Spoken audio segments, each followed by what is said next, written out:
Det er søndag ude på landet, der hvor de fleste grækere trods alt stadig bor. Det her er Kastori, en typisk peloponnesisk bjerglandsby med et lille torv med sognekontor og politistation, et par værtshuse og kirken.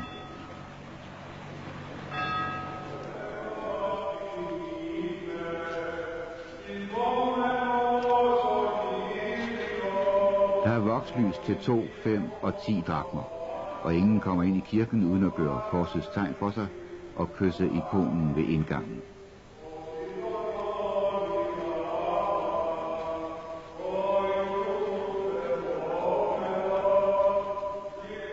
Når lysene har brændt et stykke tid, eller hvis de står for tæt, bliver de fjernet af kirkekonen. De kan smeltes om og sælges en gang til.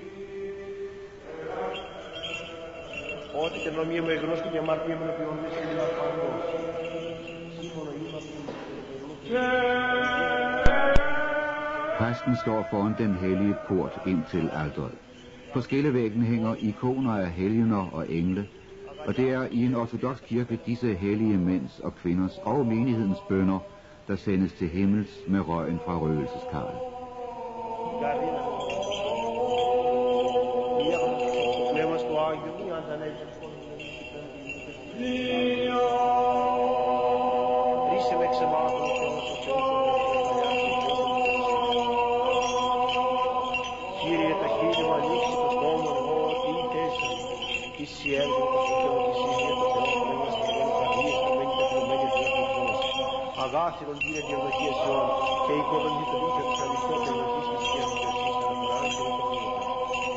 Når den græske bondebefolkning har bevaret den kristne tro gennem 400 års tyrkisk, det vil sige muhammedansk fremmedherredømme, skyldes det først og fremmest landsbypræsterne, som i mange slægtled har bevaret og hævet om den græsk-byzantinske liturgi, som lyder her. Kirkesangerne skal i øvrigt være lægfolk og lidt skriftkloge. Her består koret af en pensioneret folkeskolelærer, skriveren på byrådskontoret og en bonde, som er søn af en sognepræst og derfor har fået lejlighed til at snuse lidt til de gamle tekster.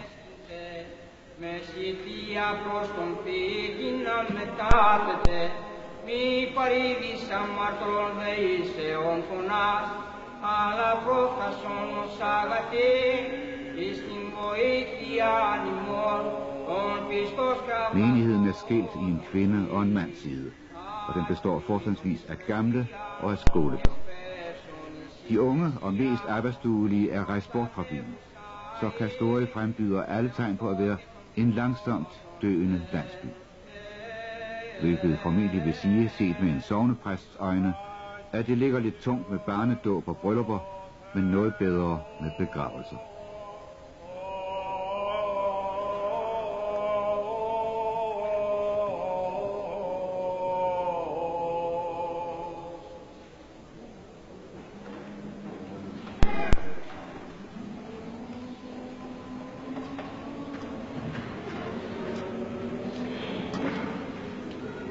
Σώσον ο Θεός των λαών σου και ευλόγησον την κληρονομία σου.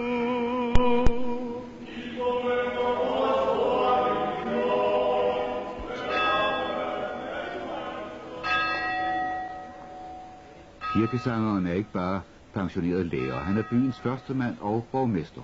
Han er også redaktør af det lokale månedsblad De Nordlige Sognes Stemme. Kastori ligger oppe i bjergene en snes kilometer fra Sparta. Byen havde engang 2500 indbyggere, nu er der kun 800-900 tilbage. Alligevel er Kastori stadig kirke- og skoleby for 11 endnu mindre bjergsamfund her omkring.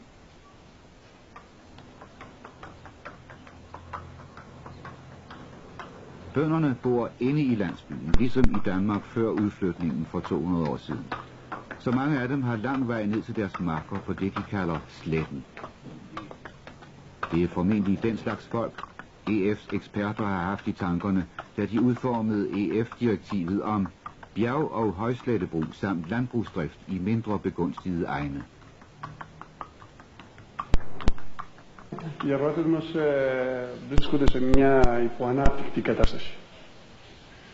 Διότι δεν έχουν συστηματοποιήσει ακόμα τη γεωργία ώστε να έχουν καλλιέργειες δυναμικές και αποδοτικές. Νομίζω πως η ένταξή μας στην ΕΟΚ θα ωφελήσει πάρα πολύ, ιδιαίτερα τους αγρότες μας. Γιατί πιστεύω ότι θα τους δοθούν τα μέσα για να μπορέσουν να αναπτύξουν την γεωργία σε επιστημονικότερα δεδομένα και να έχουν απόδοση καλύτερη. Είμαστε υποανάπτυκτοι. Υπάρχουν πολλοί λόγοι, διότι έχουμε πρώτα-πρώτα έναν κάμπο ο οποίος είναι τεμαχισμένος σε μικρά κομμάτια και δεν μπορεί να γίνει μια συστηματική καλλιέργεια. Πρέπει να γίνει ένα ενιαίο όλη η έκταση αυτού του κάμπου για να μπορέσει να αποδώσει. Εμείς οι Έλληνες βλέπουμε την ΕΟΚ σαν ένα στίβο αγώνα. Οι Έλληνες αγαπούν τον αγώνα και μπαίνοντας μέσα στην ΕΟΚ πιστεύω ότι θα αγωνιστούν και θα ξεπεράσουν όλα τα εμπόδια αυτά λόγω του ότι υστερούμε σε συγκρίση με τους Ευρωπαίους.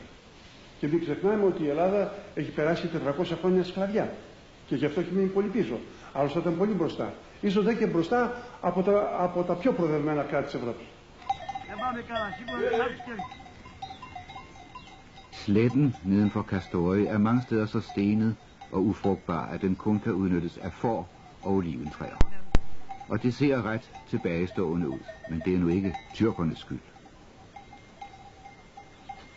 Her og der er der opdyrkede marker.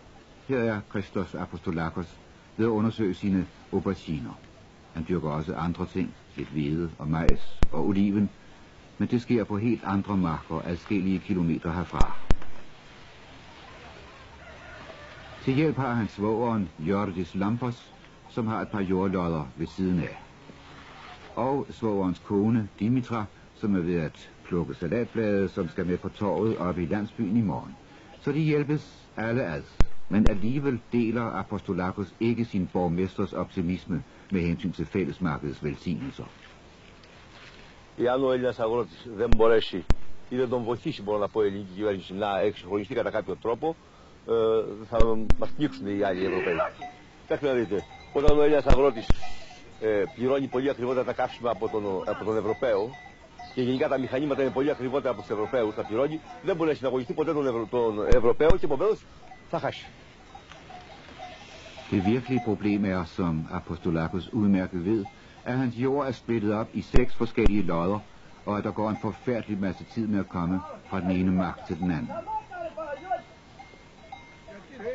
Οι δρόμοι, εδώ οι δρόμοι που περνάνε, είναι φτιαγμένοι για να περνάνε ζώα. Λοιπόν, τα ζώα ξεκάμανε και τώρα είναι μηχανήματα. Εκεί οι περισσότεροι δρομάκοι είναι για τα ζώα. Άνθρωπος δεν είναι να περάσει, κλούνε τα βάθα. Εμάς ο νόμος μας υποχρεώνει να τους καθαρίζουμε. Δεν είναι όμως κανείς να περάσει και στις 10 ημέρες οι δρόμοι κλούνε πάλι. 6 kilometer den ene vej for at sprøjte, 6 kilometer den anden for at luge, så op ad bjerget til huset i landsbyen, så ned på sletten igen. Alt sammen fordi bøndernes jorder her er et fantastisk kludetæppe på grund af det traditionelle græske arve- og medgiftssystem.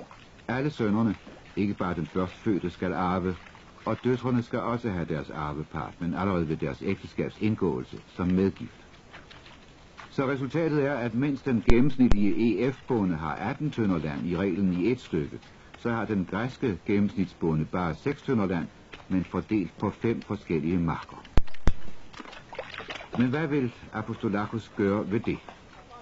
Han har vel også selv børn, der skal arve. Καλά, εγώ δεν έχω, αλλά οι άλλοι οπωσδήποτε έχουν και εγώ και γι' αυτό πάλι θα τεμαχιαστεί. Αν παραδεχθούμε ότι σήμερα θα κάνουμε έναν αναδασμό, ύστερα από 50 χρόνια πάλι θα έχουμε κομμάτια. Στα 7 χωράφια που βλέπεις εδώ, ο ένας είναι εδώ. Τα δε υπόλοιπα κουμαντάρουν από άλλους, διάφορους μεσίτες, οι οποίοι βγάλουν επί τούτου και παραπάνω, τα δεσμεύουν χωρίς να έχουν χαρτιά. Ακόμα ένας στα 5 λείπει στην Αμερική, ο οποίος ούτε εμφανίστηκε ποτέ εδώ. Ούτε ο νόμος εύκολα μπορεί να το πάρει για να φτάσει μες στη μέση ναυλάκι. Ούτε να τα αγοράσεις μπορείς.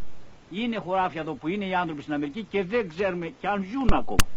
Πολλοί χάθηκαν και τα χωράφια τους έχουν λιπάσει. Δεν είναι δηλαδή ούλα εδώ, ας πούμε, να υπάρχουν ο κόσμος να τα κουμαντάρεις. Όπως είναι εκείνο εκεί πέρα το κομμάτι. Είναι στην Αμερική τα αφεντικότητα. Αν ζει κανένας δεν ξέρει. Ούτε μπορεί να επικοινωνήσει. Τα δε άλλα τώρα όπως είναι. Αν θέλεις να φτιάσεις έναν δρόμο, ένα αυλάκι. Ένας θα είναι στα 5. Οι δε υπόλοιποι λείπουν. Δεν είναι εδώ ούτε ναυάλια, ας πούμε, ούτε τίποτα. Ούτε μπορεί κανείς να επενδύει. Og hvad ved de så, disse bjergbønder, hvis det virkelig viser sig, at de bliver slået ud af EF? Εμείς δουλειά δεν μπορούμε να ξέρουμε τι θα κάνουμε. Θα ειδούμε εκείνη την ώρα θα αποφασίσουμε. Όταν θα βρεθούμε σε αυτή τη θέση που θα φεύγουμε από τα χωράφια, την ώρα θα αποφασίσουμε και ποια δουλειά θα κάνουμε. Torvedag i Kastorie, det er der hver mandag. Og det, der faldbydes her og udstilles på fortorvet, er for en stor del netop, hvad den lokale landbrugskonsulent har anbefalet bønderne at satse på fra nu af. Tidlige grøntsager og frugt. Lige de ting, hvor Nordeuropas drivhusgartnere ikke længere kan være med de nuværende energipriser. Men kan Kastorieegnens bønder selv være med deres afsides liggende småbrug, deres gammeldags metoder og manglet på en virkelig afsætningsorganisation?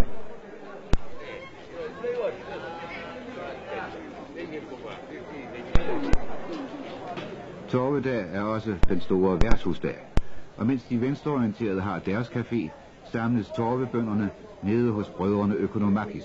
Hans vinkælder er for de konservative, og som man kan se på væggen for de kongetro. Og hvad mener man så her om EF? Καλά. Για μας τους αγρότες, όπως μας λένε οι μορφωμένοι ότι είναι καλά. Τώρα εμείς είμαστε αγρότες, δεν ξέρουμε ακόμα. Πάντως καλό είναι, γιατί εμείς είμαστε μικρή χώρα. Όσο θα πάμε σε μεγάλες χώρες, ασφαλώς θα είναι καλύτερα. Ακόμα δεν έχω γνώμη. Έχω τη γνώμη ότι είναι πολύ καλά, καθώς και από τους γεωπόνους έχουμε χαρτιά και μιλιάρια και από εκείνα. Θα καλλιεργούμε ό,τι προϊόντα μας, ό,τι μας λένε οι γεωπόνοι, σύμφωνα με τις ενδείξεις, και θα καλλιεργούμε εκείνα τα οποία περάσουν στην κοινή αγορά. Και θα έπαιρνε πολύ καλά, πολύ καλύτερα. Είμαστε πολύ ευχαριστημένοι. Εμείς οι αγρότες. Εμείς οι αγρότες μπορούμε να το έχουμε. Νομίζω ότι θα πάρουν την πραγματική τους αξία. Εκείνο που τους αξίζει δηλαδή. Γιατί τώρα όπως είναι τα πράγματα είναι εξαπειλισμένα. Δεν έχουν αξία δηλαδή. Εν συγκρίση των άλλων ας πούμε πραγμάτων. Τα βιομηχανικά και τέτοια. Τα προϊόντα πρέπει να πάρουν αξία. Τα γεωργικά περισσότερο ας πούμε. Γιατί εμείς ενδιαφερόμαστε για τα γεωργικά προϊόντα. Και τώρα θέλουμε να πουλήσουμε 3 κιλά λάδι να πάρουμε 1 κιλό κρέας. Είναι αδικημένο το γεωργικό προϊόν, ας πούμε. Γι' αυτό νομίζω ότι καλό θα είναι αυτό το πράγμα. Τίποτα άλλο δεν έχω. Όχι, Det er Retsina, der tappes fra ankeret. Den græske vin tilsat harpiks fra fyrretræet. Og her er den selvfølgelig hjemmeavlet og hjemmepresset og billig. Men beholderne verden skænker fra, den slags var tidligere af kobber eller af træ, nu de er plastik. Det ægte og gedigne fortrænges også her mere og mere af det uægte.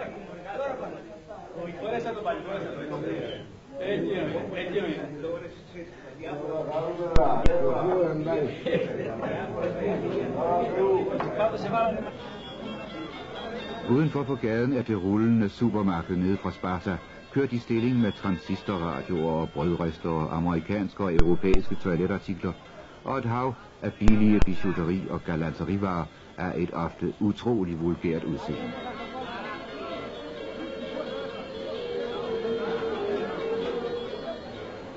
I den rullende bank udbetales penge fra de gæstearbejdere i udlandet, som sender understøttelser hjem til deres familier. Det kan også være vaskeægte dollarchecks til de efterhånden ret mange Kastorieborgere, som har arbejdet længe nok i USA til at få deres alderspension derovre fra. Amerikanerklubben kalder man de hjemvendte, når de hygger sig med hinanden på værtshus. Yes. Why did you go there? Because I have a my job here, steady job, and I went there.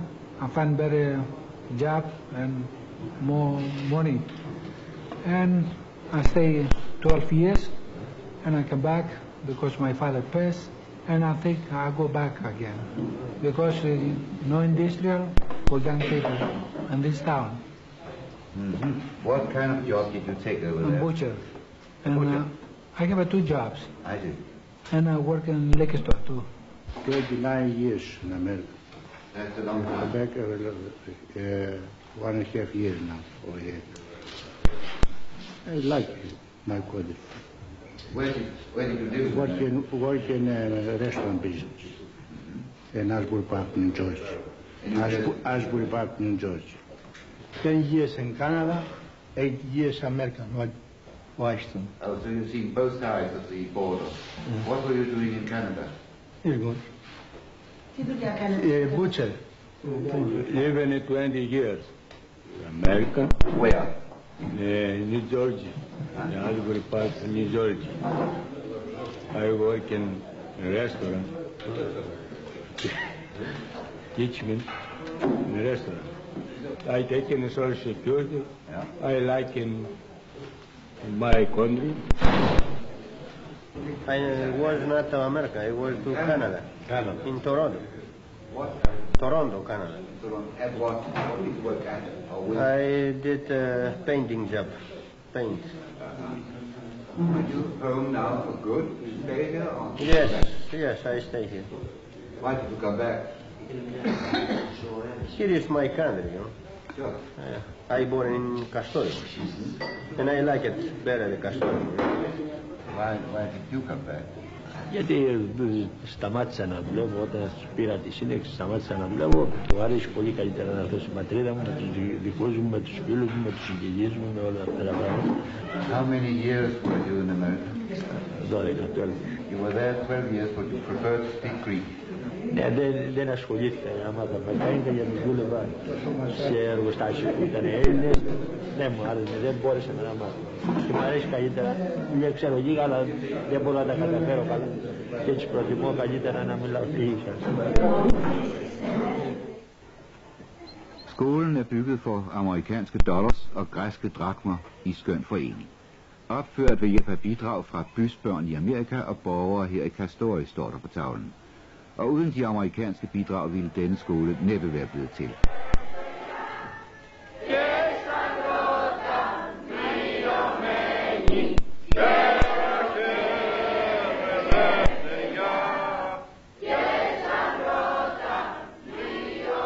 Der er problemer med undervisningen her i byen, som der er det med den offentlige undervisning over hele landet. Her på skolen er der ikke lærere nok. Der kan ikke undervises i musik. Der er ikke noget laboratorium for fysik og kemi. Der er ingen gymnastiksal. Ingen af lærerne kan undervise i fremmede sprog, osv. osv. Ελθέτε βασιλεία σου και γευτείτε το θέλημά σου ως εν ουρανό και επ' της γης.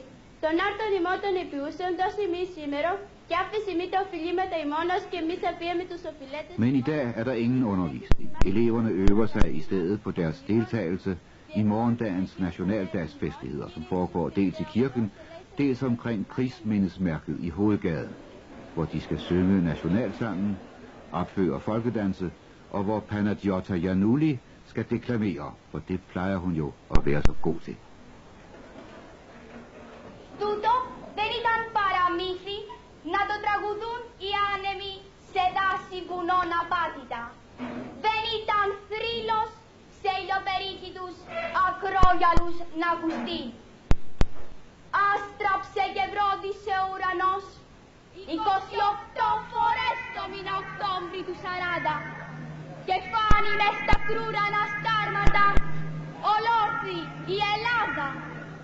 Στάρματα και οι γυναίκες, στάρματα και τα παιδιά και πάνω στα άγρια λόγατα αμέτρητοι πηγενίδες. Κι απ' τα δάση να έρχεται τη σφίντου λιονταρής ανάσα. Να καίει ψυχές, να καίει θυμούς και να φουντώνει ιδέα. Αυτό που εμείς το λέμε ελευθερία, το λένε αλλιώς Ελλάδα.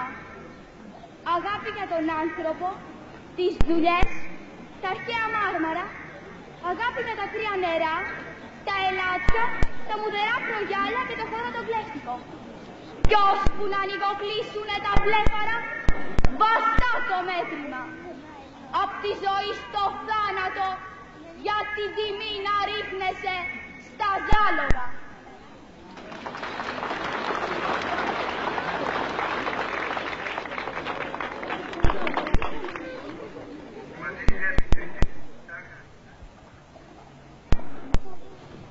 θάνατοι ήρωες. Σε εσάς που δώσατε τα νιάτα σας, το αίμα σας, τη ζωή σας, για να γραφεί η δόξα και το μεγαλείο της φυλής, ως εκπρόσωπος της κοινότητας Καστορίου καταθέτω το στεφάνι αυτό της ένδειξη αιωνίου τιμής και ευγνωμοσύνης. Det er Otti-dagen, nej-dagen, byen mindes. Den oktoberdag i 1940, da Grækenland sagde sit berømte nej til et ultimatum fra Mussolinis Italien, og bagefter drev de angrebende italienske tropper tilbage og ind over grænsen til Albanien. Et halvt år efter kom tyskerne og besatte hele landet, men det er en anden historie, som ikke får lov til at overskygge den kendsgerning, at det lille Grækenland i et halvt år og helt alene kunne holde en af aksemagterne stangen.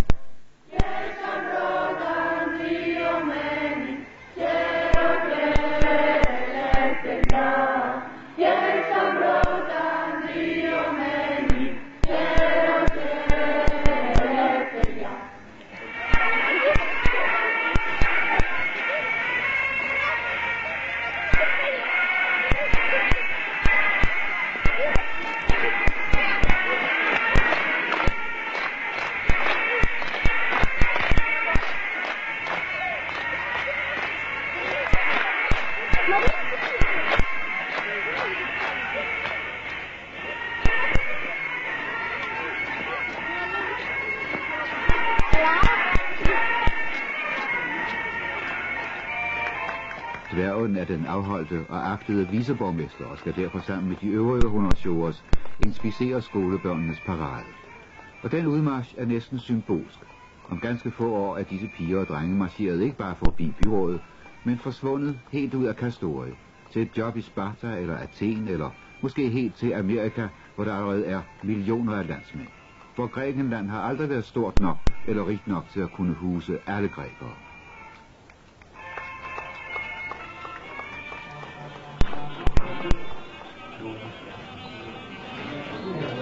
I fjernsynet har man hele dagen kunnet følge nationaldagens begivenheder i Athen og Thessaloniki. Men Kastorie kan også godt selv.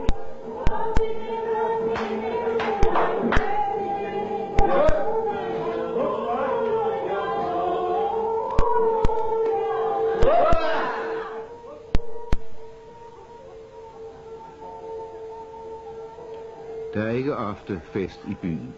Der er heller ingen biograf, intet hotel, intet forsamlingshus. Jo, kirken er forsamlingshuset, og præsten tager vare på de åndelige fornødenheder. Kastorie lever endnu på gammeldags manér, i gudsfrygt og nøjsomhed. Men hvor længe? Νομίζω ότι με την ένταξη της Ελλάδος στην ΕΟΚ, επειδή ο κόσμος δεν έχει ξεβγεί, δεν έχει ζήσει, δεν έχει δει, δεν έχει ακούσει και είναι κάπως ας πούμε αγνός, ότι αυτό το πράγμα θα του επιφέρει μια κοινωνική αναστάτωση. Δηλαδή οι άνθρωποι είναι δυνατόν να χάσουν αυτά που διακρίνουν την ελληνική φυλή, τη φιλοξενία, την αγνότητα, το ανοιχτόκαρδο και όλα γενικά τις κοινωνικές τους εκδηλώσεις. Δηλαδή εκείνα που λέμε ότι ο Έλληνας, οι ξένοι θαυμάζουν τον Έλληνα γιατί είναι φιλόξενος, είναι ανοιχτόκαρδος, είναι καταδεκτικός και όλα αυτά τα πράγματα. Præsten skal på kirkegården, det sidste stykke af den nye cementvej, som borgerne selv har skillet sammen til og selv støbt. I Kastorie er det skik, at hver borger giver 5 arbejdsdage om året til byen.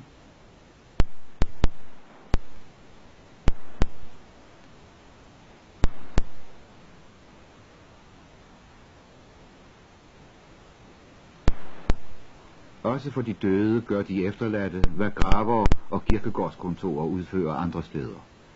For eksempel når en grav sløjfes efter nogle års forløb, tager familien selv liget op og renser knoglerne i vin og olie, før de bliver behørigt anbragt i fællesgraven.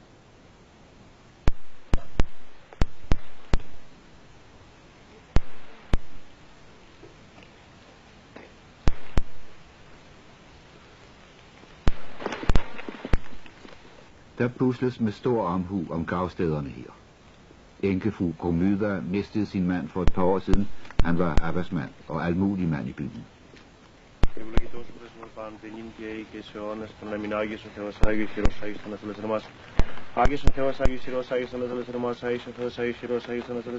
Og her under marmorsarkofagen hviler en 20-årig ung mand, som studerede i Cambridge i England, og som blev trafikdræbt sammen med sin kæreste under et feriebesøg hjemme. Det er drengens mor, som står her sammen med præsten.